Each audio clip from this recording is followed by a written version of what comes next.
2020년 2월 11일, 이날은 미국 콜로라도 로키 산맥에 눈이 많이 내렸던 날이었습니다. 제설차를 운전하던 윌리엄은 평소처럼 외딴 도로에서 눈을 치우고 있었습니다. 그러던 중 이상한 연기를 발견한 그는 그 원인을 확인하러 언덕을 올라갔습니다. 확인해 보니 연기가 피어오르는 장소는 약 45도 경사의 언덕 위였고 거기까지는 제설차로 접근할 수 없었습니다. 윌리엄은 망설임 없이 삽을 들고 눈 덮인 언덕을 조심스레 올라갔습니다. 연기가 나는 곳에 도착했을 때 그는 불에 타담한 듯한 커다란 통나무를 발견했습니다. 겉보기엔 단순히 야영객이 모닥불을 피운 뒤 떠난 것처럼 보였지만 자세히 보니 뭔가 이상했습니다. 타는 부분은 통나무의 아랫부분 뿐이었고 위쪽은 전혀 불에 그을리지 않았던 것입니다. 이는 불이 붙은 지 그리 오래되지 않았다는 걸 말해주었지만 주변 어디에도 사람의 그림자는 보이지 않았습니다. 불씨를 꺼트리려 통나무를 옆으로 치웠던 그는 순간 충격적인 장면을 목격하고 그대로 굳어버렸습니다. 통나무 아래에는 장화가 신겨진 사람의 다리가 있었던 것입니다.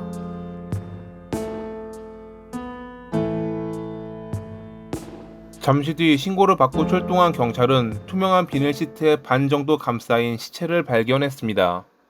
50대 중반의 남성으로 보이는 피해자는 하반신은 불에 그을렀지만 상반신은 비교적 온전한 상태였습니다.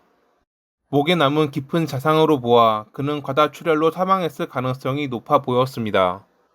얼마 뒤 피해자의 신원은 스콧이라는 남성으로 밝혀졌습니다. 그는 인근 지역에서 활동하던 밴드의 멤버로 음악에 대한 열정과 뛰어난 실력을 인정받고 있던 인물이었습니다.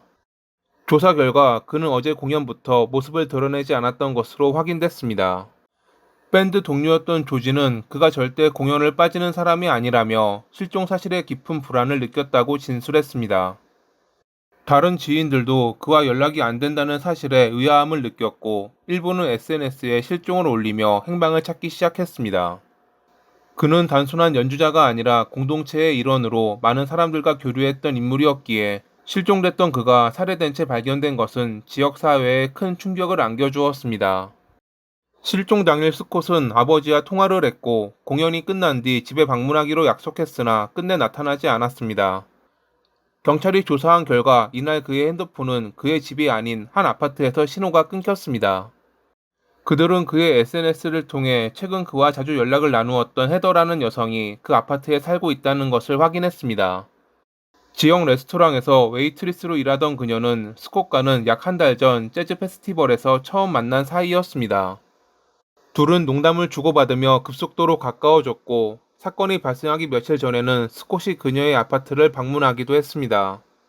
문제는 이 여성에게는 과거부터 끊이지 않던 폭력적인 전 남자친구가 있었다는 것입니다. 그의 이름은 케빈으로 그녀와는 7년 전부터 만남과 헤어짐을 반복해온 남자였죠. 그들의 관계는 폭력과 집착, 알코올 중독이 얽힌 파괴적 유대에 가까웠습니다. 헤더의 아들조차 목격했을 정도로 케빈의 폭행은 노골적이었고 그 때문에 그녀는 병원을 자주 찾았습니다. 당시 그녀는 몇 차례 경찰에 도움을 요청했지만 처음 빼고는 그가 제대로 처벌을 받은 적은 없었습니다. 매번 증거 불충분으로 보호 명령은 연장되지 않았고 케빈은 반복적으로 그녀의 삶에 침투했죠. 그를 떨쳐낼 수 없었던 그녀는 결국 폭력과 평온 사이를 오가는 불안정한 일상에 익숙해져야 했을 것입니다. 경찰은 살해된 스콧이 발견되기 하루 전날 케빈이 헤더의 아파트에 있었다는 것을 확인했습니다. 그가 그녀의 아파트를 방문한 시간대에 스콧의 핸드폰도 같은 장소에서 신호를 보내고 있었다는 것도 알아냈죠. 헤더와 케빈에게 연락을 시도했지만 이미 그들은 자취를 감춘 상태였습니다. 경찰은 그들의 핸드폰 위치 추적과 더불어 본사에 연락해 그들의 차량 GPS를 확인했습니다. 그 결과 두 사람은 스콧이 유기된 장소까지 함께 이동한 것으로 드러났습니다. 이는 그들이 스콧의 죽음과 연관이 있을 가능성이 높다는 강력한 정황 증거였습니다. 그런데 며칠 뒤 사건은 더욱 충격적인 국면을 맞이합니다. 지역의 한 외딴 목장에서 또 다른 시체가 발견된 것입니다. 스콧 때와 마찬가지로 투명 비닐에 쌓여 철사로 묶인 채 담요 아래에 숨겨져 있던 피해자는 다름 아닌 헤더였습니다.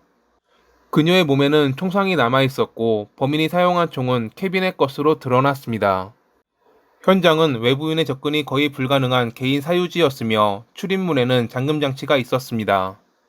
확인 결과 해당 목장 소유주는 케빈의 지인으로 그와 과거 수차례 캠핑을 다녔다는 진술도 확보할 수 있었죠. 케빈은 순식간에 두 건의 살인 혐의로 기소됐고 얼마 뒤 체포됐습니다. 경찰 신문에서 그는 일관되게 자신의 무죄를 주장했습니다. 오히려 스콧을 죽인 것은 헤더였고 자신은 도와달라는 그녀의 부탁을 받고 현장을 청소했을 뿐이라고 말이죠. 하지만 시간이 지날수록 그의 진술은 점점 허점이 드러났습니다. 그가 말한 시간대와 차량 동선이 맞지 않았고 그의 청바지에서는 스콧의 혈흔이 발견됐으며 헤더의 시체를 감싼 철사에는 그의 DNA가 검출됐거든요. 그녀가 살해되기 직전 마지막으로 입었던 옷은 케빈과 함께 차량에 탑승한 보안카메라 영상 속 모습과 완벽히 일치했습니다. 게다가 경찰이 확인한 그의 차량 GPS 기록은 그가 범행 당일 스콧을 유기한 장소로 이동했다는 것을 명확히 보여주었습니다. 검찰은 케빈이 헤더의 문자를 가로채 스콧을 그녀의 아파트로 유인했으며 문을 열자마자 그를 공격해 살해한 뒤 유기했다고 판단했습니다. 그 후 헤더가 그 사실을 알게 되자 입막음 혹은 배신감 때문에 그녀를 살해했다고 말이죠.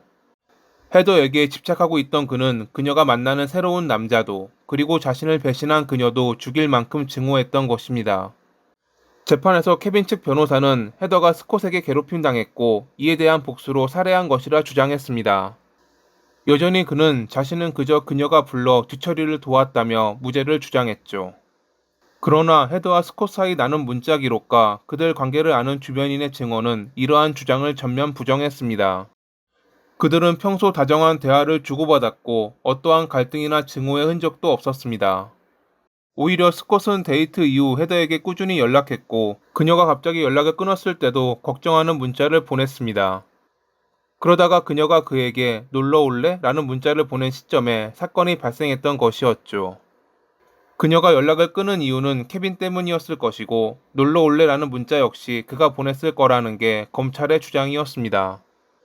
배심원단은 4시간의 심의 끝에 유죄를 판결했고 재판부는 그에게 가석방 가능성 없는 종신형 2건을 선고했습니다.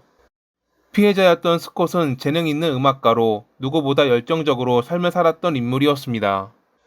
헤더는 폭력적인 전 남자친구에게서 벗어나려 했지만 결국 그 굴레에서 벗어나지 못한 채 희생되고 말았습니다. 그리고 케빈, 그는 결국 자신의 집착과 통제욕으로 두 생명을 앗아가며 나쁜 사람이 되었습니다.